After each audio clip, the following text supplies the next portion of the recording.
تو وہ اس کا مطلب شادی کے فوراً بعد مطلب جیسے شادی کو 6 ماہ گزرے اور بچہ ہو گیا، تو اکثر ہم لوگ یعنی سمجھنے لگ جاتے ہیں کہ یہ شاید وہ پہلے سے لے کر آئی ہے حمل، تو حالانکہ ایسی بات نہیں ہے، 6 ماہ کے بعد بھی بالکل صحیح سالم بچہ ہو سکتا ہے۔ اس آیت سے یہ فیصلہ کیا گیا تھا اور یہ یعنی حکم نکلتا ہے۔ اس آیت سے ایک قانونی نکتہ نکلتا ہے جس کی نشاندہی ایک مقدمے میں حضرت علی اور حضرت ابن عباس نے کی، اور حضرت عثمان نے اسی بنا پر اپنا فیصلہ بدل دیا۔ قصہ یہ ہے کہ حضرت عثمان کے عہد خلافت میں ایک شخص نے ایک قبیلہ جو تھا اس کی ایک عورت سے نکاح کیا، اور شادی کے 6 مہینے بعد اس کے ہاں صحیح سالم بچہ پیدا ہو گیا۔ اس شخص نے حضرت عثمان کے سامنے یہ معاملہ پیش کر دیا، آپ نے اس عورت کو زانیہ قرار دے کر حکم دے کر اسے رجم کر دیا جائے۔ حضرت علی نے قصہ سنا تو فوراً حضرت عثمان کے پاس پہنچے اور کہا، یہ آپ نے کیا فیصلہ کر دیا؟ انہوں نے جواب دیا کہ نکاح کے 6 مہینے بعد اس نے زندہ سلامت بچہ پیدا کر دیا، تو جس کا زانیہ ہونے کا کھلا ثبوت ہے۔ حضرت علی نے فرمایا کہ نہیں۔ پھر انہوں نے قرآن مجید کی یہ 3 آیتیں پڑھی۔ سورہ بقرہ میں ارشاد ہے کہ مائیں اپنے بچے کو پورے 2 سال دودھ پلائیں، اور سورہ لقمان میں فرمایا کہ 2 سال اس کا دودھ چھوٹنے میں لگے، اور سورہ احقاف میں فرمایا کہ اس کے حمل اور اس کا دودھ چھڑانے میں 30 مہینے لگ گئے۔ یعنی اس کا مطلب ہے کہ 2 سال میں اگر آپ 6 مہینے ڈالیں تو وہ 30 مہینے بن جاتے ہیں۔ ٹھیک ہے، انہوں نے کہا کہ پھر اس کا مطلب یہ ہوا کہ یہ بچہ 6 ماہ کے بعد بھی بالکل صحیح سلامت ہو سکتا ہے۔ اس کے بعد آیت نمبر 29 میں سے اللہ تعالیٰ نے اس واقعے کا ذکر کیا ہے کہ وَإِذْ إِلَيْكَ نَفَرًا مِّنَ الْجِنِّ يَسْتَمِعُونَ الْقُرْآنَ، کہ وہ واقعہ بھی قابل ذکر ہے جب ہم جنوں کے گروہ کو تمہاری طرف لے آئے تھے تاکہ قرآن سنیں، اور جب وہ اس جگہ پہنچے جہاں تم قرآن پڑھ رہے تھے تو انہوں نے آپس میں کہا خاموش ہو جاؤ۔ پھر جب وہ پڑھا جا چکا تو وہ خبردار کرنے والے بن کر اپنی قوم کی طرف پلٹے، یعنی وہ جنہوں نے سنا اور سن کر وہ پھر اپنی قوم کی طرف یعنی جنوں کی قوم ہی کی طرف گئے، اور انہوں نے ان کو خبردار کیا، بتایا، اللہ کی آیات سنائیں۔ انہوں نے جا کر کہا، اے ہماری قوم کے لوگوں، ہم نے ایک کتاب سنی ہے جو موسیٰ کے بعد نازل کی گئی ہے، تصدیق کرنے والی ہے اپنے سے پہلے آئی ہوئی کتابوں کی، رہنمائی کرتی ہے حق اور راہ راست کی طرف۔ اے ہماری قوم کے لوگوں، اللہ کی طرف بلانے والے کی دعوت قبول کر لو اور اس پر ایمان لے آؤ، اللہ تمہارے گناہوں سے درگزر فرمائے گا اور تمہیں عذاب علیم سے بچا دے گا۔ اب یہ واقعہ کب ہوا تھا؟ اس کے بارے میں آتا ہے کہ یہ جنوں کی، ایک تو اس بات پہ سارے متفق ہیں کہ جنوں کی پہلی حاضری ہوئی تھی، اس کے بعد پھر بھی آئے تھے جن، لیکن یہ پہلی حاضری ہے جس کا اس آیت میں ذکر ہے، یہ بطن نخلہ میں پیش آیا تھا، اور یہ اس وقت کا واقعہ ہے جب نبی صلی اللہ علیہ وسلم طائف سے مایوس ہو کر مکہ معظمہ کی طرف واپس ہوئے۔ راستے میں آپ نے نخلہ میں قیام کیا، وہاں عشاء یا فجر یا تہجد، ان تینوں میں سے نمازوں میں سے کسی ایک نماز میں آپ قرآن کی تلاوت فرما رہے تھے کہ جنوں کے ایک گروہ کا ادھر سے گزر ہوا، وہ آپ کی قرات سننے کے لیے ٹھہر گیا۔ اس کے ساتھ تمام روایت اس بات پر متفق ہیں کہ اس موقع پر جن حضور کے سامنے نہیں آئے تھے، نہ آپ نے ان کی آمد کو محسوس کیا تھا، بلکہ بعد میں اللہ تعالیٰ نے وحی کے ذریعے سے آپ کو ان کے آنے اور ان قرآن سننے کی خبر دی تھی۔ اور پھر معتبر روایات سے یہ بھی معلوم ہوتا ہے کہ اس کے بعد جنوں کے پے در پے وفود نبی صلی اللہ علیہ وسلم کے پاس حاضر ہونے لگے اور آپ سے ان کی روح در روح ملاقاتیں ہوتی رہیں۔ اور احادیث میں روایات میں منقول ہے کہ یعنی ہجرت سے پہلے مکہ معظمہ میں کم از کم 6 وفد آئے تھے جنوں کے، اور ان میں سے ایک وفد کے متعلق حضرت عبداللہ بن عباس فرماتے ہیں کہ ایک روز رسول اللہ صلی اللہ علیہ وسلم مکہ میں رات بھر غائب رہے، ہم لوگ سخت پریشان تھے کہ کہیں آپ صلی اللہ علیہ وسلم پر کوئی حملہ نہ کر دیا گیا ہو۔ صبح سویرے ہم نے آپ کو حرا کی طرف آتے دیکھا، پوچھنے پر آپ نے بتایا کہ جن مجھے بلانے آیا تھا، میں نے اس کے ساتھ آ کر یہاں جنوں کے ایک گروہ کو قرآن سنایا۔ اس طرح کی اور بھی روایات ہیں جن سے یہ پتہ چلتا ہے کہ نبی صلی اللہ علیہ وسلم نے کئی دفعہ جنوں کو تبلیغ کی اور جنوں کو قرآن سنایا، اور پھر وہ واپس جا کے اپنے گروہ کو پیچھے سنایا کرتے تھے۔ پھر فرمایا فاصبر کما، آخری آیت ہے کہ فاصبر کما صبر اولو العزم من الرسل ولا تستعجل لهم، کہ پس اے نبی صبر کرو جس طرح اولو العزم رسولوں نے صبر کیا ہے، اور ان کے معاملے میں جلدی نہ کرو، یعنی اسی طرح جو پہلے انبیاء تھے وہ بھی قوم کی بے رخی، ان کی مخالفت، ان کی مزاحمت اور طرح طرح کی اظہار ثانیوں کا مقابلہ کرتے رہے۔ اور جیسے کہ ہم سب کو پتہ ہے کہ طائف کا جو سفر تھا، اس سے جو واپسی کا واقعہ ہوا، جس طرح انہوں نے قوم کے لڑکوں کو پیچھے لگا دیا اور انہوں نے آپ صلی اللہ علیہ وسلم پر پتھر مارے، اور یعنی کہ وہ نبی صلی اللہ علیہ وسلم وہاں سے مایوس ہو کے نکلے تھے اور سوچ رہے تھے کہ شاید طائف سے ان کو اچھا رسپانس ملے گا، لیکن واپسی پر ان کو اور زیادہ تکلیف کا سامنا کرنا پڑا جب لڑکوں نے ان کو پتھر مار مار کے لہو لہان کر دیا اور جوتے خون سے بھر گئے۔ یہ معمولی بات نہیں ہے، یہ بہت بڑی اور بہت دکھ دینے والی بات ہے۔ جب سنتے ہیں نا اور پڑھتے ہیں تو بہت زیادہ تکلیف ہوتی ہے۔ اور رستے میں پھر وہ واقعہ بھی ہم نے پڑھا ہے، سنا ہے کہ جیسے آپ بیٹھے تھے نا تو تھک ہار کر، تو ایک فرشتہ آیا اور اس نے کہا کہ اگر آپ چاہیں تو میں ان دونوں پہاڑوں کے درمیان اس قوم کو پیس کر رکھ دوں۔ تو آپ صلی اللہ علیہ وسلم نے فرمایا کہ نہیں، ہو سکتا ہے ان میں سے کچھ اچھے لوگ نکل آئیں، ان میں سے خیر نکل آئے، اور واقعی اس میں سے پھر خیر نکلا تھا۔ تو یہ بہت زیادہ، اور پھر نبی صلی اللہ علیہ وسلم کو یہ بات بھی بہت تکلیف دی تھی، اس وقت بہت پریشان تھے کہ اگر میں مطلب پتہ چلے گا جب مکہ والوں کو، کفار مکہ کو، تو وہ تو اور خوش ہو جائیں گے، وہ تو اور مطلب کہ اس بات پہ زیادہ تکلیفیں دینے لگ جائیں گے کہ دیکھو جی وہاں پہ بھی ان کو اچھا رسپانس نہیں ملا، وہاں بھی ان کو کسی نے پوچھا نہیں اور آگے سے اچھا جواب نہیں دیا۔ تو یہ ان کے لیے پھر آخر میں اللہ تعالیٰ نے کہا کہ صبر کرو، کیونکہ نبیوں کے ساتھ ایسا ہی ہوتا رہا ہے۔ اس کے بعد اگلی جو صورت ہے وہ سورہ محمد ہے، مدنی سورہ ہے، اور اس کا دوسرا نام قتال ہے، اور جو اس کا زمانہ نزول ہے وہ ہجرت کے بعد جنگ کا حکم آنے کے بعد کا ہے۔ جنگ کا حکم آ گیا تھا اور اس کے بعد یہ صورت نازل ہوئی تھی۔ اس میں مسلمانوں کو ہدایات دی گئی ہیں، جنگ کرنے کے اصول بتائے گئے ہیں، اور اس وقت یہ حالات تھے کہ جو مدینے میں آنے کے بعد بھی جو مسلمان تھے ان کو وہاں پر بھی چین سے نہیں بیٹھنے دے رہے تھے، وہاں پر بھی یہ جو کفار مکہ ہیں یہ ان کو پھر بھی بہت مسئلہ ہو رہا تھا، اور یہ وہاں پر بھی ان کو چین پر سے بیٹھنے نہیں دے رہے تھے اور ان کو مٹانے پر تلے ہوئے تھے۔ اور ان حالات میں یہ صورت نازل ہوئی ہے، اور اس میں مسلمانوں کو جنگ کے لیے تیار کرنا ہے، اس کا جو موضوع اور مضمون ہے، اور ان کو ابتدائی ہدایات دینا ہے۔ بسم اللہ الرحمن الرحیم۔ الذین کفروا وصدوا عن سبیل اللہ اضل اعمالہم۔ پہلی آیت میں بتا دیا جن لوگوں نے کفر کیا ہے اور اللہ کے راستے سے روکا ہے، اللہ نے ان کے اعمال کو رائیگاں کر دیا ہے۔ یہاں پر جو ہے نا اللہ کے راستے سے روکنا، اس کی بہت سی صورتیں ہیں۔ ایک صورت تو یہ ہے کہ آدمی زبردستی کسی کو ایمان لانے سے روک دے، دوسری یہ ہے کہ وہ ایمان لانے والوں پر ایسا ظلم و ستم ڈھائے کہ ان کے لیے ایمان پر قائم رہنا اور دوسروں کے لیے ایسے خوفناک حالات میں ایمان لانا مشکل ہو جائے۔ اور تیسری صورت یہ ہے، یعنی کون لوگ کر رہے تھے، یہ کفار مکہ کر رہے تھے یہ کام، اور تیسری صورت یہ ہے کہ وہ مختلف طریقوں سے دین اور اہل دین کے خلاف لوگوں کو ورغلائے اور ایسے وسوسے ڈالے، لوگوں کے دلوں میں ایسے وسوسے ڈالے جن سے وہ اس دین سے بدگمان ہو جائیں۔ اور اس کے علاوہ ہر کافر اس معنی میں اللہ کی راہ سے روکنے والا ہے کہ وہ اپنی اولاد کو کفر کے طریقے پر پرورش کرتا ہے، ٹھیک ہے نا، ظاہر ہے پھر وہ روکتا ہے، اور پھر اس کی آئندہ نسل کے لیے دین آبائی کو چھوڑ کر اسلام قبول کرنا مشکل ہو جاتا ہے۔ اسی طرح ہر کافر معاشرہ بھی اللہ کے راستے میں سے روکنے والا ہے، کیونکہ وہ اپنی تعلیم و تربیت سے، اپنے اجتماعی نظام سے، اپنے رسم و رواج سے اور اپنے تعصبات سے دین حق کے پھیلنے میں شدید رکاوٹیں ڈالتا ہے۔ اور پھر فرمایا کہ انہوں نے کفر کیا، وہ اللہ کے راستے سے روکا، اللہ نے ان کے اعمال کو رائیگاں کر دیا۔ مطلب یہ کہ وہ اس طرح رائیگاں کر دیے کہ جتنے بھی وہ لوگ کام کرتے ہیں اپنی طرف سے، وہ سمجھتے ہیں کہ یہ نیک کام ہیں، وہ سارے ان کے ضائع ہو جاتے ہیں۔ یعنی اس کا ایک مطلب یہ ہے کہ اللہ تعالیٰ نے ان سے وہ توفیق ہی سلب کر لی کہ ان کی کوششیں اور محنتیں صحیح راستے میں صرف ہوں، وہ توفیق ہی لے لی۔ دیکھیں انسان دنیا اگر کوئی نیک کام کرتا ہے نا تو اس کی اپنی کوئی بہادری نہیں ہوتی، یہ اللہ کی توفیق ہوتی ہے جو اس کو ملی ہوتی ہے، جس کی وجہ سے وہ نیک کام کر لیتا ہے۔ اور دوسرا مطلب یہ ہے کہ جو کام اپنے نزدیک وہ خیر کے کام سمجھ کر کرتے ہیں، مثلا خانہ کعبہ کی نگہبانی کر رہے تھے وہ لوگ، ٹھیک ہے نا، نبی صلی اللہ علیہ وسلم تو مدینے میں آ گئے ہوئے تھے، اور پیچھے کون لوگ تھے، یہ مشرکین ہی تھے جو خانہ کعبہ کی نگرانی کر رہے تھے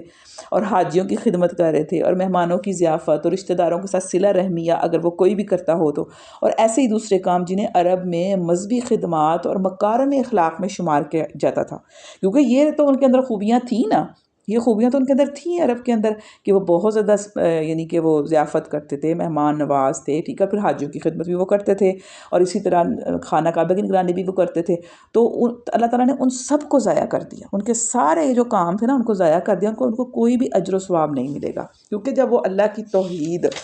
اور صرف اسی کی بات کا طریقہ اختیار کرنے سے انکار کرتے ہیں تو اور دوسروں کو بھی اس راہ پر آنے سے روکتے ہیں، تو ان کا کوئی عمل بھی اللہ کے ہاں قبول نہیں ہے۔ اور پھر فرمایا کہ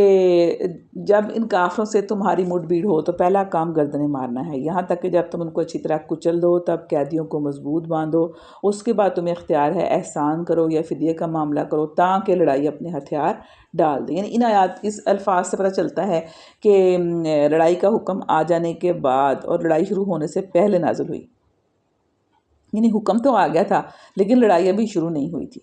ٹھیک ہے۔ تو اس میں بتایا جا رہا ہے کہ پہلے تم ان کو کیا کرو، ان کی گردنیں مارنا ہے، پہلا کام یہ ہے۔ پھر جب کچل دو تو کیا کرو، قید کر لو کچھ لوگوں کو، اور پھر ان کے ساتھ کیا معاملہ کرو، یا احسان کرو یا پھر فدیے کا معاملہ کرو تاکہ لڑائی جو ہے وہ اپنے ہتھیار ڈال دے۔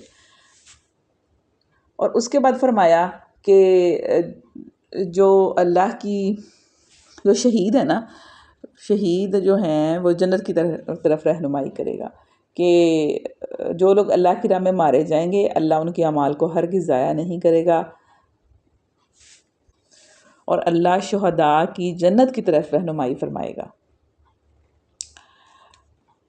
کہ فرمایا کہ جو اللہ کی راہ میں مارے جائیں گے اللہ ان کے اعمال کو ہرگز ضائع نہ کرے گا، وہ ان کی رہنمائی فرمائے گا، ان کا حال درست کرے گا اور ان کو اس جنت میں داخل کرے گا جس سے وہ ان کو واقف کروا چکا ہے،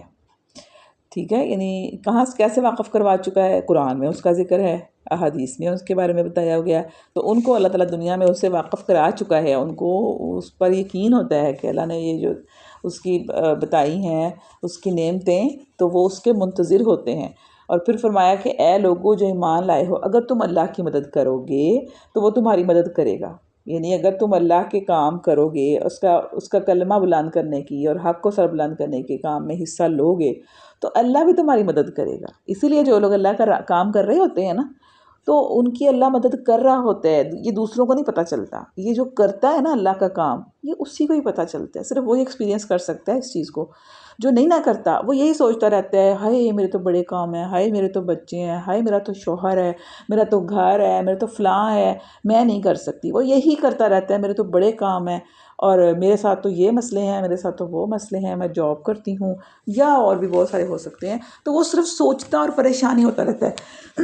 اور وہ کہتا رہتا ہے نہیں نہیں میں نہیں کر سکتا، میں نہیں کر سکتا، میرے تو مسئلے مسائل بہت ہیں، لیکن اس کو یہ نہیں پتا کہ جب وہ اللہ کا جو لوگ اللہ کا کام کرتے ہیں نا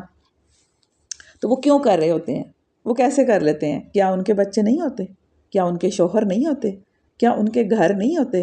کیا ان پہ ذمہ داریاں نہیں ہوتی، کیا وہ جاب نہیں کرتے ہوتے، اسی طرح ان کے سارے کام کرتے ہوتے ہیں، لیکن وہ کیسے کر رہے ہوتے ہیں، کیونکہ وہ جب اللہ کا کام کرنے کے لیے نکلتے ہیں نا، جب وہ ٹھان لیتے ہیں، نیت کر لیتے ہیں اور پھر کرنا شروع کر دیتے ہیں تو پھر اللہ بھی ان کی مدد کرتا ہے، اور یہ صرف انہی کو پتہ ہے جو کرتے ہیں، باقیوں کو نہیں پتہ چل سکتا۔ اور پھر فرمایا کہ وہ تمہارے قدم مضبوط جما دے گا، یہ بھی اللہ انہی کے ساتھ کرتا ہے جو اس کے دین کے لیے نکلتے ہیں، جو نکلے گا ہی نہیں اسے کیا پتہ، رہے وہ لوگ جنہوں نے کفر کیا ہے تو ان کے لیے ہلاکت ہے، اور اللہ نے ان کے اعمال کو بھٹکا دیا ہے کیونکہ انہوں نے اس چیز کو ناپسند کیا جسے اللہ نے نازل کیا ہے، لہٰذا اللہ نے ان کے اعمال ضائع کر دیے۔ پھر فرمایا کہ وَيَقُولُ الَّذِينَ آمَنُوا لَوْلَا نُزِّلَتْ سُورَةٌ، کہ وہ کہتے ہیں جو ایمان لائے ہیں وہ کہتے ہیں کہ یا کہہ رہے تھے کہ کوئی صورت کیوں نہیں نازل کی جاتی جس میں جنگ کا حکم دیا جائے، مگر جب ایک پختہ صورت نازل کر دی گئی جس میں جنگ کا ذکر تھا تو تم نے دیکھا کہ جن لوگوں کے دلوں میں بیماری تھی، یعنی منافقین جو تھے، وہ تمہاری طرف اس طرح دیکھ رہے تھے جیسے کسی پر موت چھا گئی ہو، یعنی پہلے تو لوگ ایمان والے تو کہہ رہے تھے نا کہ صورت نازل کی جائے اور ہمیں جنگ کا حکم دیا جائے، لیکن انہی ایمان والوں میں سے ہی منافق بھی چھپے ہوئے تھے نا، تو وہ پھر ایسے ہی ظاہر ہو جاتے تھے۔ منافق کب ظاہر ہوتے تھے؟ جب مشکل وقت آتا تھا،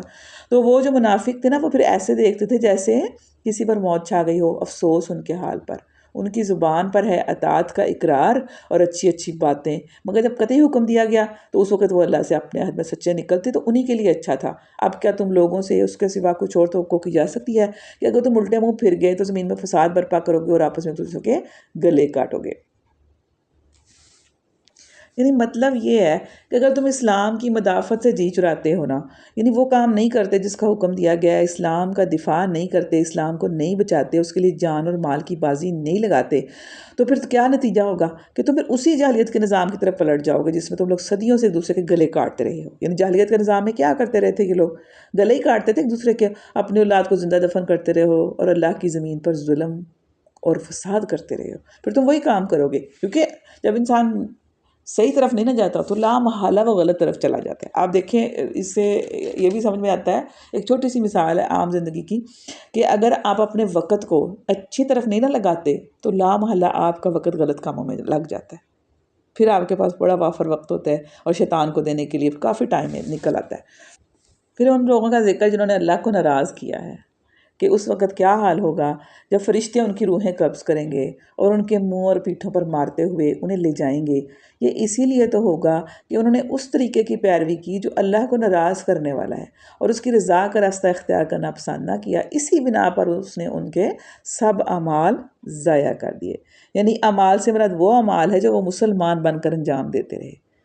کیونکہ وہ اپنے آپ کا مسلمان کہتے تھے، ٹھیک ہے نا، ان کی نمازیں، ان کے روزے، ان کی زکوٰۃ، غرض وہ تمام باتیں، وہ ساری نیکیاں جو اپنی ظاہری شکل کے اعتبار سے اعمال خیر میں شمار ہوتی ہیں، اس بنا پر ضائع ہو گئی کہ انہوں نے مسلمان ہوتے ہوئے بھی اللہ اور اس کے دین اور ملت اسلامیہ کے ساتھ اخلاص اور وفاداری کا رویہ اختیار نہ کیا، بلکہ اپنے دنیا کے مفاد کے لیے دشمنوں کے ساتھ ساز باز کرتے رہے، اور اللہ کی راہ میں جب جہاد کا موقع آیا تو اپنے آپ کو خطرات سے بچانے کی فکر میں لگ گئی، خطروں میں نہیں پڑے، اللہ کی خاطر اپنے خطروں میں نہیں پڑے، قربانی نہیں دی، وقت کی قربانی نہیں دی، اپنے خواہشات کی قربانی دی، اپنے مال کی قربانی نہیں دی، بس اپنا گھر، اپنا آپ، اپنے بچے انہی میں پڑے رہے، تو اللہ تعالیٰ نے کیا کیا، ان کے سارے نیک اعمال بھی ضائع کر دیے۔ یہ بہت خطرناک بات ہے۔ اور پھر جنہوں نے اللہ کفر کیا اور اللہ کی راہ سے روکا، ہاں جی، پھر یہ منافقین کے بارے میں آ رہا ہے کہ کیا وہ لوگ جن کے دل میں بیماری ہے یہ سمجھے بیٹھے ہیں کہ اللہ ان کے دلوں کا کھوٹ ظاہر نہیں کرے گا، ہم چاہیں تو انہیں تم کو آنکھوں سے دکھا دیں اور ان کے چہروں سے تم ان کو پہچان لو، مگر ان کے انداز کلام سے تو تم جان ہی لوگے، اللہ تم سب کے اعمال سے واقف ہے۔ اور پھر فرمایا کہ جو اے لوگو جو ایمان لائے ہو، تم اللہ کی اطاعت کرو اور رسول کی اطاعت کرو اور اپنے اعمال کو برباد نہ کر لو۔ یعنی مطلب یہ ہے کہ اعمال کا نفع بخش ہونا اور نتیجہ خیز ہونے کا انحصار کس بات پر ہے کہ آپ کے اعمال کا آپ کو فائدہ ہو، اس کا کوئی اچھا نتیجہ نکلے، اس کا انحصار کس بات پہ ہے کہ اللہ اور اس کے رسول کی اطاعت پر ہے۔ اطاعت سے منحرف ہو جانے کے بعد کوئی عمل بھی عمل خیر نہیں رہتا۔ یعنی آپ اگر یہ سمجھیں کہ اللہ اور رسول کی اطاعت کے بغیر آپ خود سے کوئی نیک کام کر لیں اور وہ آپ کے قبول ہو جائیں تو وہ قبول نہیں کیے جائیں گے۔ اطاعت اللہ اور اس کے رسول کی ہوگی تو پھر ہی اجر کا مستحق ہوگا انسان، ورنہ خود سے اپنی طرف سے سمجھے کہ وہ اپنی مرضی سے کوئی نیک کام کرتا رہے گا اور اللہ تعالیٰ کے یہاں اس کو اجر ملے گا، یہ بالکل غلط اور جھوٹ ہے۔ پھر فرمایا کہ کفر کرنے والوں اور اللہ کی راہ سے روکنے والوں اور مرتے دم تک کفر پر جمے رہنے والوں کو تو اللہ ہرگز معاف نہ کرے گا، بس تم بودے نہ بنو اور صلح کی درخواست نہ کرو، تم ہی غالب رہنے والے ہو۔ اللہ تمہارے ساتھ ہے، تمہارے اعمال کو وہ ہرگز ضائع نہ کرے گا۔ یہ دنیا کی زندگی تو کھیل اور تماشا ہے، اگر تم ایمان رکھو اور تقویٰ کی روش پر چلتے رہو تو اللہ تمہارے اجر تم کو دے گا اور وہ تمہارے مال تم سے نہ مانگے گا۔ اگر کہیں وہ تمہارے مال تم سے مانگ لے اور سب کے سب تم سے طلب کر لے تو تم بخل کرو گے اور وہ تمہارے کھوٹ ابھار لائے گا۔ پھر فرمایا کہ دعوت دی جا رہی ہے تمہیں کہ اللہ کی راہ میں خرچ کرو، اس پر تم میں سے کچھ لوگ ہیں جو بخل کر رہے ہیں، حالانکہ جو بخل کرتا ہے در حقیقت وہ اپنے آپ سے بخل کرتا ہے، اللہ غنی ہے، تم ہی اس کے محتاج ہو، اگر منہ موڑو گے تو اللہ تمہاری جگہ کسی اور قوم کو لے آئے گا اور وہ تم جیسے نہ ہوں گے۔ پھر اس کے بعد سورہ فتح شروع ہو جاتی ہے۔ اس کا جو زمانہ نزول ہے وہ صلح حدیبیہ کا معاہدہ کرنے کے بعد راستے میں یہ نازل ہوئی تھی، اور ہوا یہ تھا کہ اس کا جو تاریخی پس منظر ہے وہ یہ ہے کہ رسول اللہ صلی اللہ علیہ وسلم نے خواب دیکھا تھا کہ آپ اپنے اصحاب کے ساتھ مکہ معظمہ تشریف لے گئے ہیں اور وہاں عمرہ ادا فرمایا ہے. تو پیغمبر کا جو خواب ہے وہ خواب و خیال نہیں ہو سکتا، وہ تو وحی کی اقسام میں سے ایک قسم ہوتی ہے. اس کا مطلب یہ تھا نہیں، خواب کا مطلب یہ تھا کہ ایک اشارہ تھا جس کی پیروی نبی صلی اللہ علیہ وسلم کے لیے لازمی تھی. اور لیکن اس وقت جو حالات تھے وہ لگ نہیں رہے تھے کہ ان حالات میں ہو سکتا ہے، کیونکہ کفار قریش نے 6 سال سے مسلمانوں کے لیے بیت اللہ کا رستہ بند کر رکھا تھا اور وہ بالکل بھی نہیں جانے دے رہے تھے وہاں پہ حج اور عمرے کے لیے. لیکن پیغمبر کا منصب یہ تھا کہ اس کا رب جو حکم بھی اس کو دے وہ اس پر عمل کرے. تو رسول اللہ صلی اللہ علیہ وسلم نے صحابہ کو اپنا خواب سنایا اور سفر کی تیاری شروع کر دی. پھر یہ جو مبارک قافلہ تھا مدینہ سے روانہ ہوا 6 ہجری کے آغاز میں، ذی قعدہ کا مہینہ تھا، اور آپ صلی اللہ علیہ وسلم نے ذوالحلیفہ پہنچ کر عمرے کا احرام باندھا، قربانی کے لیے 70 اونٹ ساتھ لیے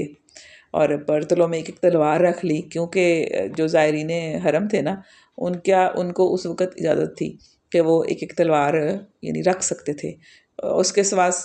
جنگ کا کوئی سامان بھی ساتھ نہیں تھا، اور یہ لوگ یہ جو قافلہ تھا یہ لبیک لبیک کی صدائیں بلند کرتا بیت اللہ کی طرف چل پڑا. پھر قریش کے لوگوں کو حضور کے اس اقدام نے سخت پریشانی میں ڈال دیا.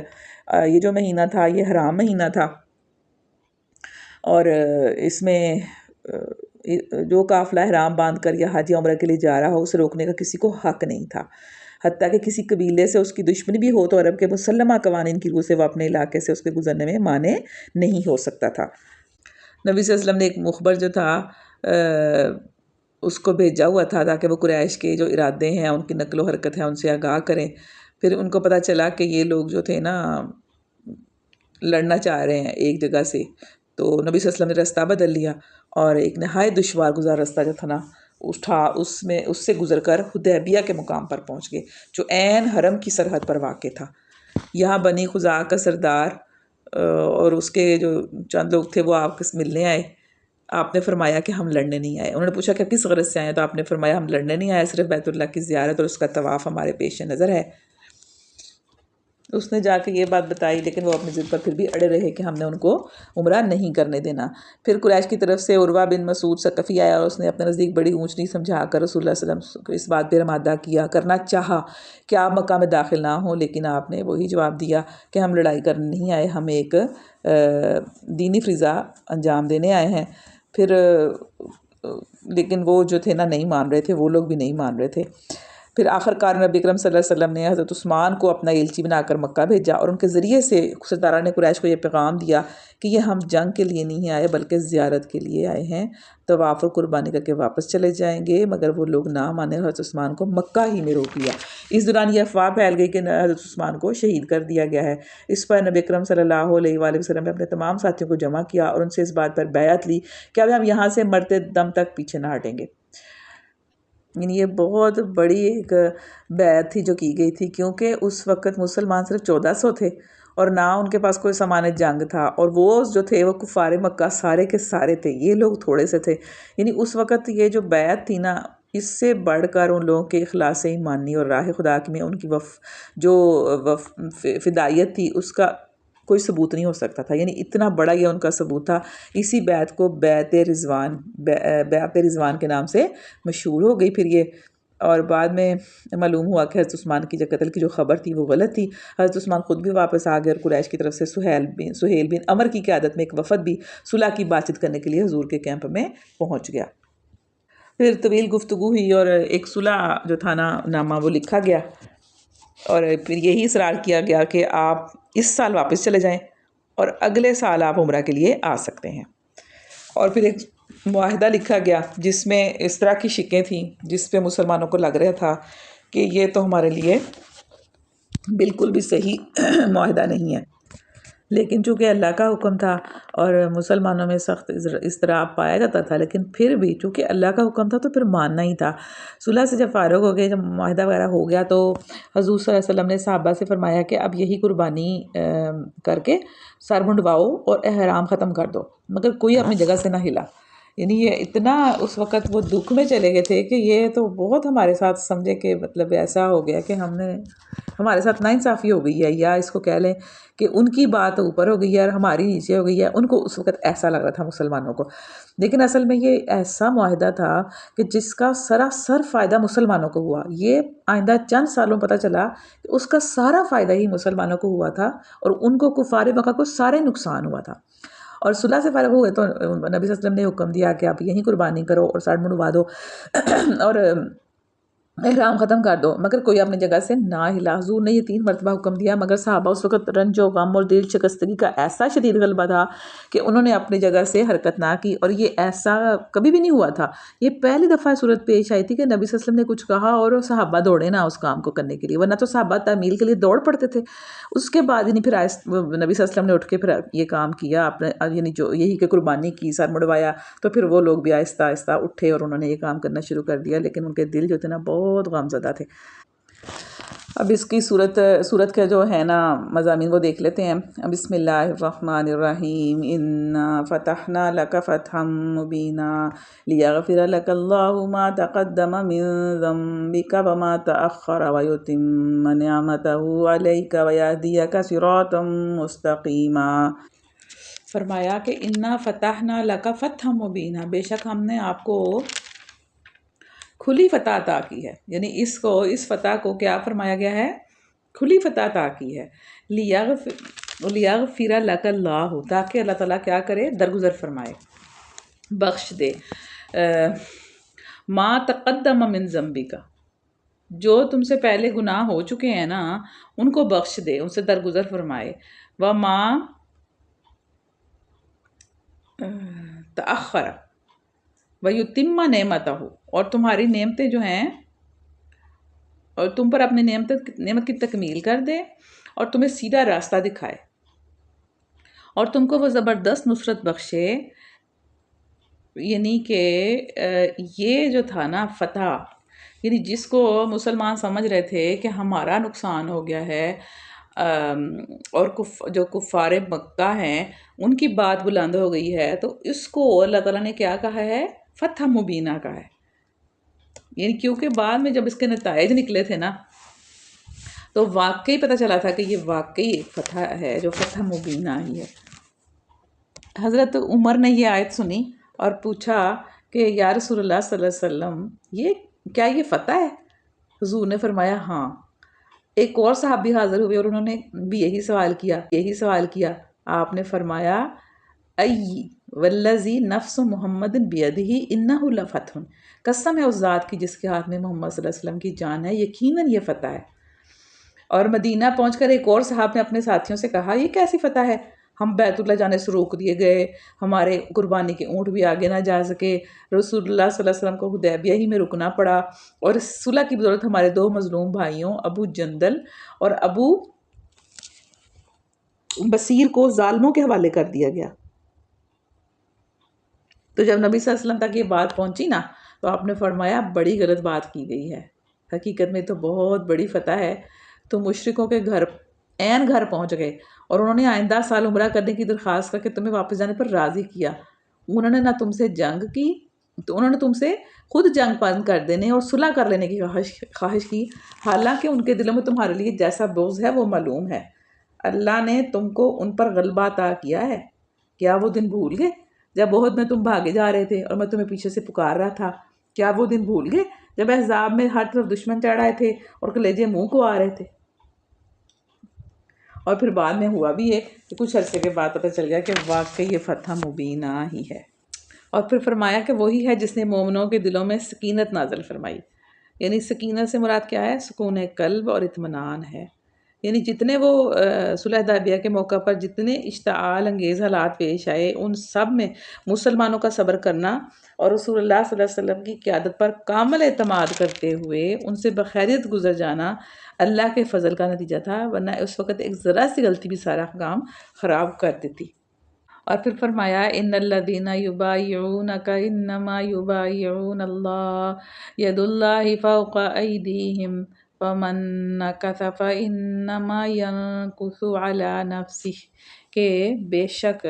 جو لوگ تم سے بیعت کر رہے تھے وہ دراصل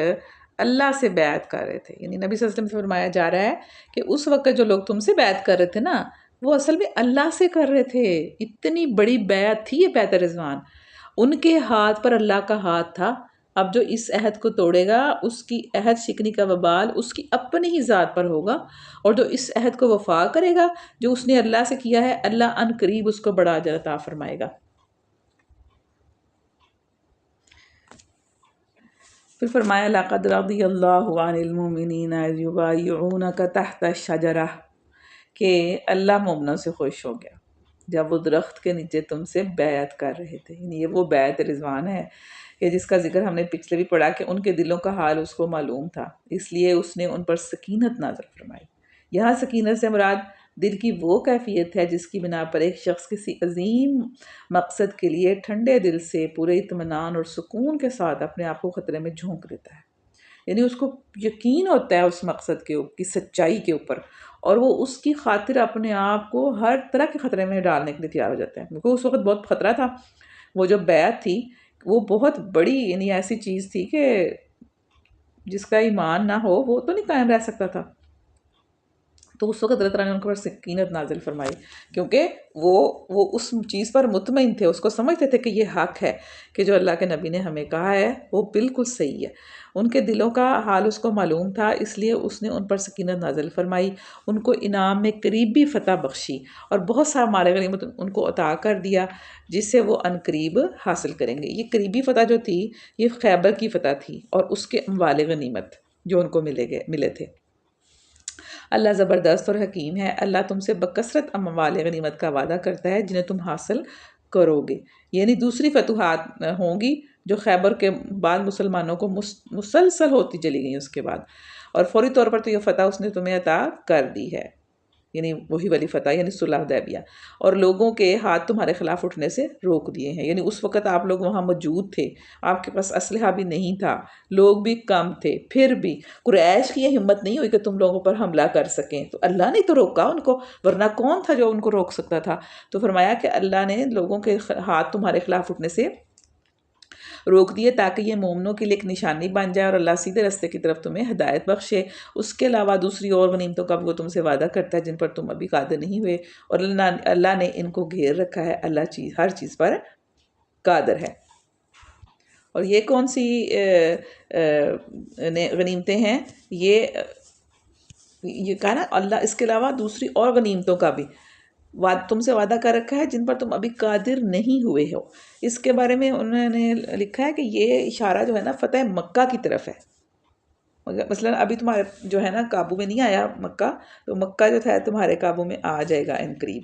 ان تم اس کے اوپر فتح پا لو گے. پھر فرمایا کہ جب ان کافروں نے اپنے دلوں میں جاہلانہ حمیت بٹھا لی تو اللہ نے اپنے رسول اور مومنوں پر سکینت نازل فرمائی. یہاں پھر سکینت ہے، یہاں سکینت سے مراد صبر ہے اور وقار ہے جس کے ساتھ نبی صلی اللہ علیہ وسلم مسلمانوں نے کفار کی اس جاہلانہ حمیت کا مقابلہ کیا. وہ ان کی اس ہٹ درمی اور سری زیادتی پر مشتل ہو کر آپے سے باہر نہ ہوئے، اور ان کے جواب میں کوئی بات انہوں نے ایسی نہ کی جو حق سے متجاوز اور راستے کے خلاف ہوتی. اور پھر اس خواب کا ذکر کہ جو نبی صلی اللہ علیہ وسلم نے دیکھا تھا کہ فی الواقع اللہ نے اپنے رسول کو سچا خواب دکھایا تھا جو ٹھیک ٹھیک حق کے مطابق تھا، اور انشاءاللہ تم ضرور مسجد حرام میں امن کے ساتھ داخل ہوگے، اپنے سر منڈواؤ گے. یعنی یہ والا خواب پھر کب پورا ہوا تھا؟ 1 سال کے بعد وہ لوگ گئے تھے، انہوں نے اسی طرح عمرہ کیا، اور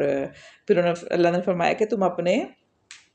یعنی تم پورے امن کے ساتھ مسجد حرام میں داخل ہوگے، اپنے سر منڈواؤ گے، بال ترشواؤ گے، اور تمہیں کوئی خوف نہ ہوگا. وہ اس بات کو جانتا تھا جس سے تم نہ جانتے تھے، اس لیے وہ خواب پورا ہونے سے پہلے اس نے قریبی فتح تم کو عطا فرما دی. وہ اللہ ہی ہے جس نے اپنے رسول کو ہدایت اور دین حق کے ساتھ بھیجا ہے تاکہ اس کو پوری جن سے دین پر غالب کر دے، اور حقیقت میں پر اللہ کی گواہی کافی ہے. اور پھر نبی صلی اللہ علیہ وسلم کے جو ساتھی ہیں ان کے اوصاف بتائے گئے ہیں کہ محمد الرسول اللہ والذین معہ اشداء علی الکفار رحماء بینہم تراہم رکعا سجدا یبتغون فضلا من اللہ ورضوانا سیماہم فی وجوہہم من أثر السجود ذلك مثلهم في التوراة ومثلهم في الإنجيل كزرع أخرج شطأه فآزره فاستغلظ فاستوى على سوقه يوجب الضراع ليغيظ بهم الكفار وعد الله الذين آمنوا وعملوا الصالحات منهم مغفرة وأجرا عظيما. کہ محمد اللہ کے رسول ہیں اور جو لوگ ان کے ساتھ ہیں وہ کفار پر سخت ہیں، آپس میں رحیم ہیں، اور جب تم دیکھو گے انہیں رکوع، سجدہ اور اللہ کے فضل اس کی خوشنودی کی طلب میں مشغول پاؤ گے۔ سجود کے اثرات ان کے چہروں پر موجود ہیں جن سے وہ الگ پہچانے جاتے ہیں، یہ ان کی صفت تورات میں ہے، اور انجیل میں ان کی مثال یوں دی گئی ہے کہ گویا ایک کھیتی ہے جس نے پہلے کومپل نکالی، یعنی ان کی مثال کیسی کہ پہلے ایک تھوڑے سے تھے یہ لوگ،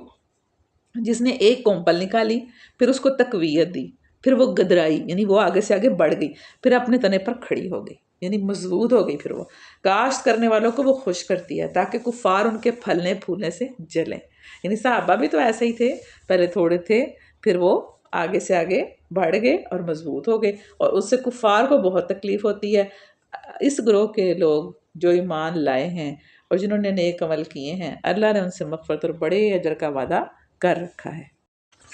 پھر اس کے بعد سورۃ الحجرات ہے، یہ مدنی سورہ ہے۔ اس میں بہت زیادہ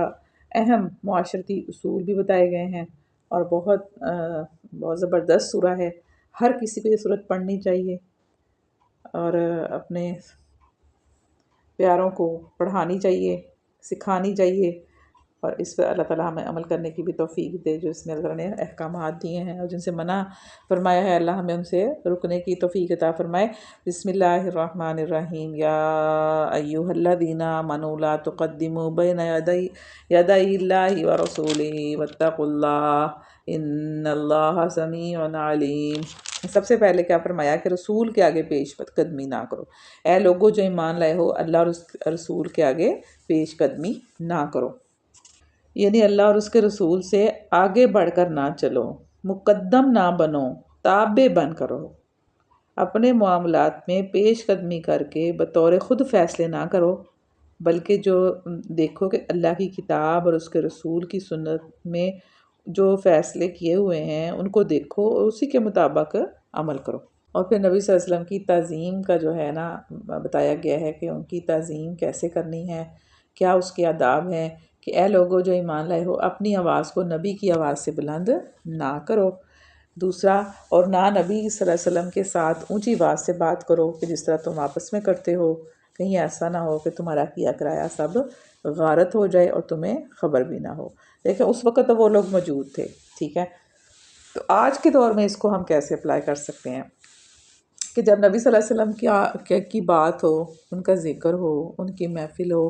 یا ان کا جو حکم ہمارے سامنے آ جائے تو پھر اس کے آگے ہم نہ چوں کریں، نہ اس سے بڑھ کے کوئی بات کریں، نہ ان کی محفل میں بے ادبی کریں، ٹھیک ہے، یہ ساری چیزیں اس کے اندر آ جاتی ہیں، کیونکہ نبی صلی اللہ علیہ وسلم کا جو ادب ہے نا اس کی بہت زیادہ اہمیت ہے، اور بے ادبی کرنے سے بہت زیادہ نقصان ہے کہ سارا کیا کرایا انسان کا جو ہے نا وہ غارت ہو سکتا ہے۔ پھر اس کے بعد اگلا حکم ہے کہ اگر کوئی تمہارے پاس فاسق آئے تو اور وہ کوئی خبر لے کر آئے تو پھر کیا کرو، پہلے اس کی تحقیق کر لیا کرو۔ یعنی اس کا مطلب یہ ہے کہ ہر خبر پر ایمان نہیں لانا چاہیے، اور آج کل تو ویسے بھی جو وقت اور دور جا رہا ہے اس میں تو ہر چیز ویسے ہی یعنی کہ ڈاؤٹ فل ہو چکی ہے کہ یہ اصلی، اب تو ویڈیوز آتی ہیں تو پتہ ہی نہیں ہوتا یہ اصلی ویڈیو ہے یہ اے آئی سے بنی ہوئی ہے، ٹھیک ہے نا۔ تو اب تو بہت زیادہ کانشیس ہونے کی ضرورت ہے کہ کوئی بھی خبر ہمارے پاس جب پہنچے، کوئی بھی بات ہمارے پاس کوئی لے کر آئے تو پہلے اس کی تحقیق کرو کہ یہ خبر کا سورس کیا ہے، یہ بتانے والا کون ہے، اس کے بعد پھر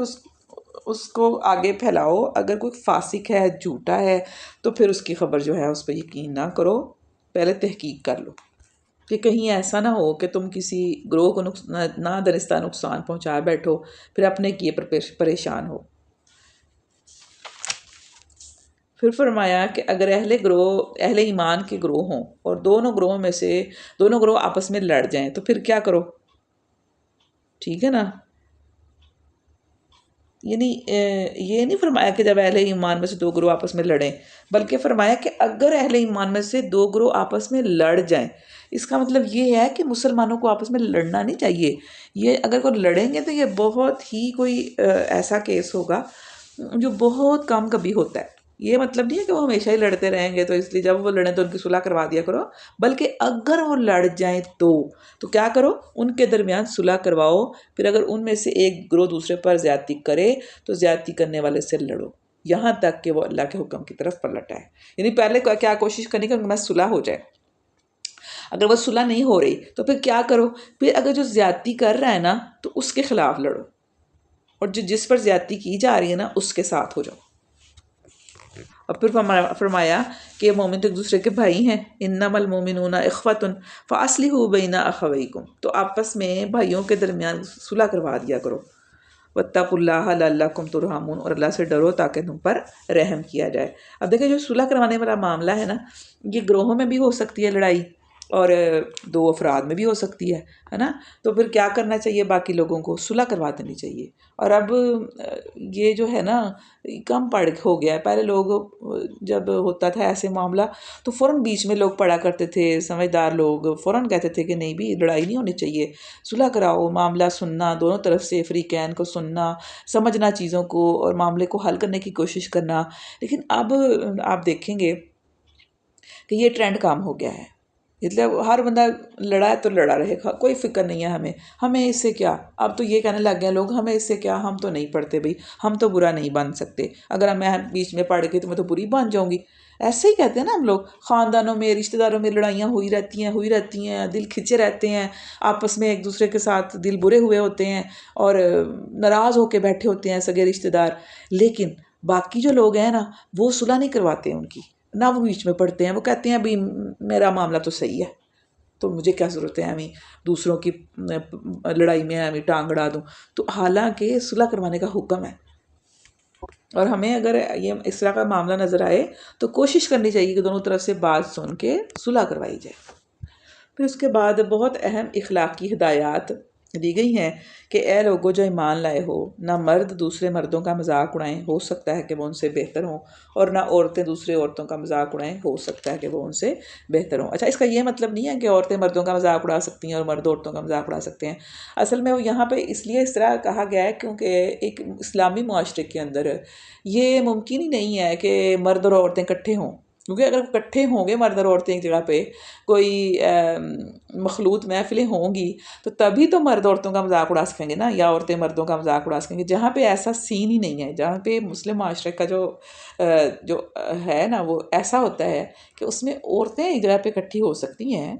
کوئی گیدرنگ ہو سکتی ہے، شادی ہے، کوئی پارٹی ہے، کوئی اسکول ہے، کوئی کالج ہے، تو عورتیں ایک جگہ پہ اکٹھی ہوں گی اور مرد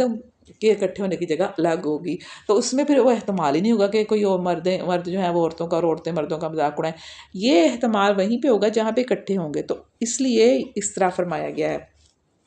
اب تو دیکھیں مخلوط محفلیں ہیں، یونیورسٹیز میں بچے اکٹھے پڑھتے ہیں، دفتروں میں عورتیں مرد کام کر رہے ہوتے ہیں. تو اب تو یعنی وہ ان کے اس کا پھر یہ مطلب ہے کہ مردوں کا مذاق عورتیں نہ اڑائیں اور عورتیں مردوں کا مذاق نہ اڑائیں. پھر یہ بھی اس کے اندر ہی شامل ہو جاتا ہے. یہ نہ ہو کہ عورتیں سمجھے جی ہمیں تو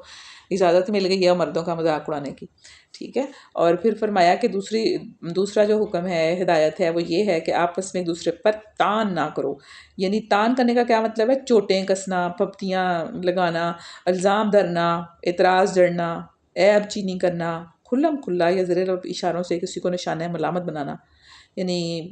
یہ ہم لوگوں کو، عورتوں کو تو خاص طور پہ یہ عادت ہے تانے مارنے، جس کو ہم کہتے ہیں تانے مارنا. یہ وہ والی چیز ہے. اور نہ ایک دوسرے کو برے القاب سے یاد کرو. یعنی اس کا مطلب یہ ہے کہ کسی کو اس کا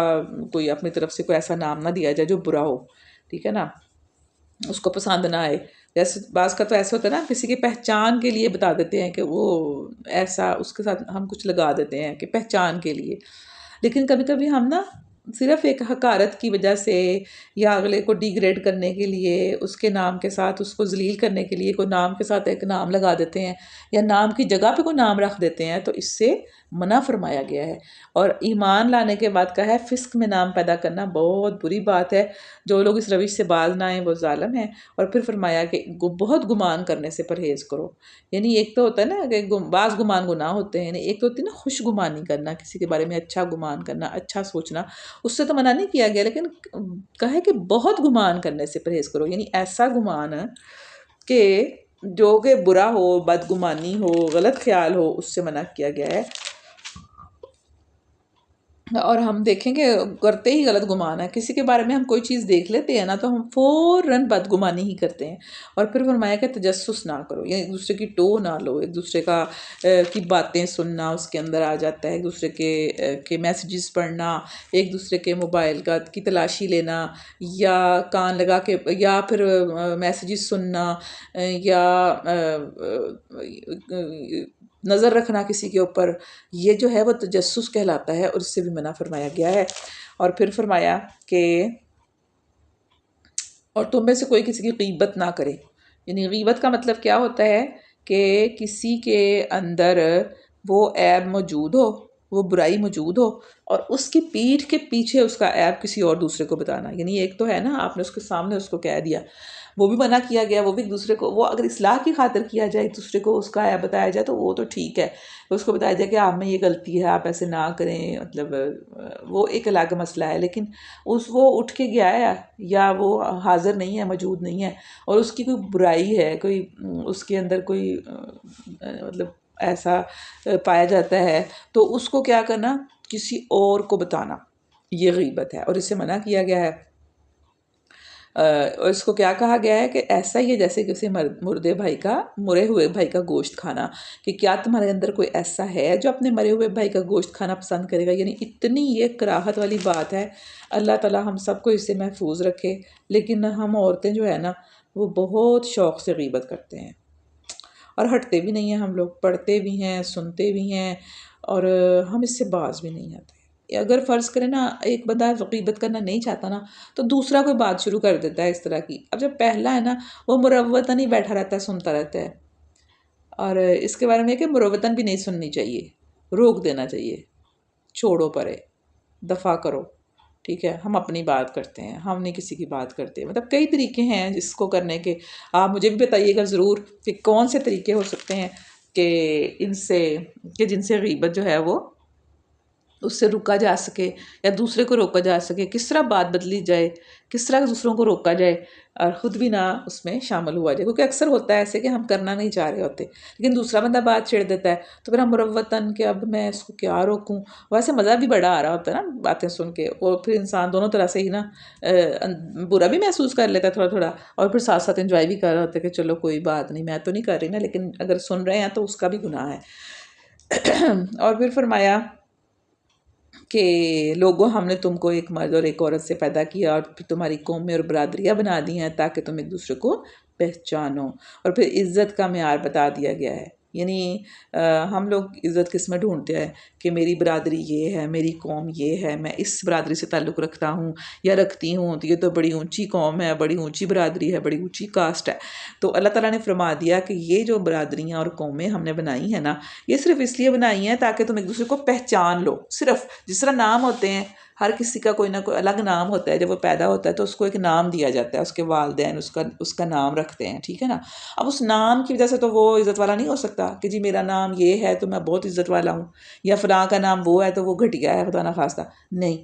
یہ نام صرف پہچان کے لیے رکھے جاتے ہیں۔ ہاں، اگر وہ کوئی اچھے کام کرتا ہے، کوئی ایسا اس کا کردار ہوتا ہے تو پھر اس کا نام جو ہے نا اس کی بڑی ویلیو ہے، کیونکہ اس نے اس کے کردار کی وجہ سے۔ تو یہاں یہی فرمایا گیا کہ یہ جو قومیں برادریاں ہیں یہ تمہاری اس لیے ہیں کہ تم ایک دوسرے کو پہچانو۔ در حقیقت اللہ کے نزدیک تم میں سب سے زیادہ عزت والا وہ ہے جو تمہارے اندر سب سے زیادہ پرہیزگار ہے۔ بس یہ ہے عزت کا معیار، ہم نے اپنے ہی بنائے ہوئے ہیں، ٹھیک ہے نا۔ اللہ کے نزدیک کیا ہے؟ جو تقویٰ ہے وہ عزت ہے، وہی معیار ہے۔ پھر اس کے بعد سورہ قاف ہے، بسم اللہ الرحمن الرحیم قاف القرآن المجید بل عجبوا ان جاءهم منذر منهم فقال الکافرون هذا شیء عجیب، کہ وہ کہتے ہیں، قسم ہے قرآن مجید کی، وہ کہتے ہیں لوگوں کو تعجب اس بات پر ہوا کہ خبردار کرنے والا خود انہی میں سے ان کے پاس آ گیا۔ پھر منکرین کہنے لگے یہ تو بڑی عجیب بات ہے، کیا جب ہم مر جائیں گے اور خاک ہو جائیں گے تو دوبارہ اٹھائے جائیں گے؟ پھر اللہ تعالیٰ نے فرمایا کہ ہم نے انسان کو پیدا کیا ہے اور اس کے دل میں ابھرنے والے وسوسوں تک کو ہم جانتے ہیں، ہم اس کی گردن سے بھی زیادہ اس سے قریب ہیں، اور پھر اللہ تعالیٰ کہتے ہیں کہ اس علم کے علاوہ، یعنی تو ہم اس کے بہت قریب ہیں، یعنی اس کو ہر وقت ہم دیکھ رہے ہیں، اور پھر اس کے علاوہ دو کاتب یعنی دو لکھنے والے اس کے دائیں اور بائیں بیٹھے ہر چیز ثبت کر رہے ہیں۔ یعنی ایک تو اللہ تعالیٰ ہمیں براہ راست دیکھتا ہے، اور دوسرا اللہ نے لکھنے والے بھی رکھے ہوئے ہیں، ایک اس کے دائیں سائڈ پہ بیٹھا ہے، ایک اس کے بائیں سائڈ پہ بیٹھا ہے، ان کو کہتے ہیں کرامن کاتبین۔ تو وہ دو کاتب جو ہیں اس کے دائیں اور بائیں بیٹھے ہر چیز ثبت کر رہے ہیں، لکھ رہے ہیں، اس کی ویڈیو بن رہی ہے، اس کا سارا بایو ڈاٹا جمع ہو رہا ہے، کوئی لفظ اس کی زبان سے نہیں نکلتا جسے محفوظ کرنے کے لیے ایک حاضر باش نگران موجود نہ ہو۔ یعنی جو بولتے ہیں نا ہم فوراً اس کو پکڑ لیا جاتا ہے، لکھ لیا جاتا ہے، پھر دیکھو وہ موت کی جان کو نہیں حق لے کر آ پہنچی، یہ وہی چیز ہے جس میں تو بھاگتا تھا۔ پھر وہ اس کا پورا لکھا آگے، اس کی پوری منظر کشی کی گئی ہے کہ کیسے اس کے ساتھ معاملہ کیا جائے گا، کیسے وہ جہنم میں ڈالا جائے گا، کیسے اس کو لے کے جایا جائے گا، اور پھر فرمایا کہ جہنم سے پوچھا جائے گا کہ کیا تو بھر گئی، اور وہ کہے گی کیا کچھ اور ہے، یعنی وہ اس کے میں تو جگہ ہی جگہ ہوگی، اور جنت جو ہے وہ متقین کے قریب لے آئی جائے گی، کچھ بھی دور نہ ہوگی، اور ارشاد ہوگا یہ وہ چیز ہے جس کا تم سے وعدہ کیا جاتا تھا ہر اس شخص کے لیے۔ جنت کس کے لیے؟ جنت اس کے لیے جو رجوع کرنے والا ہو، یعنی پلٹنے والا ہو، بار بار جب غلطی ہو کدھر کو رخ کرے،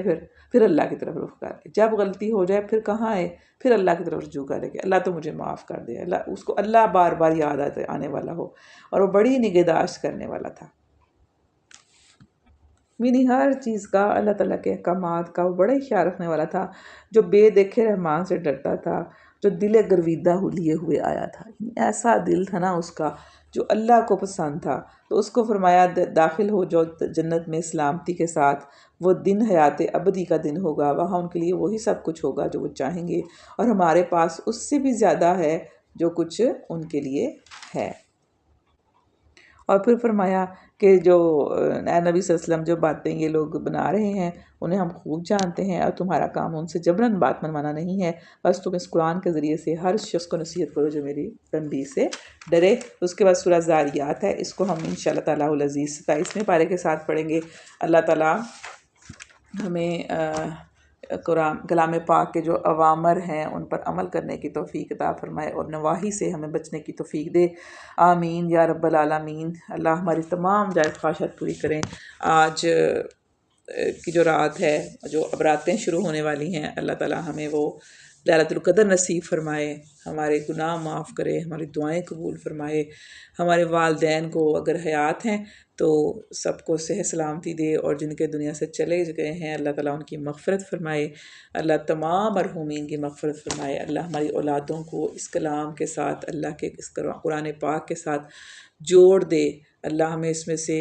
ہدایت عطا فرمائے، آمین یا رب العالمین۔ تمام بیماروں کو شفاء کاملہ عاجلہ عطا فرمائے، تمام پریشان حالوں کی پریشان حالیاں دور کرے، اور تمام جو لوگ ہر کسی کے اللہ تمام حاجتیں پوری فرمائے،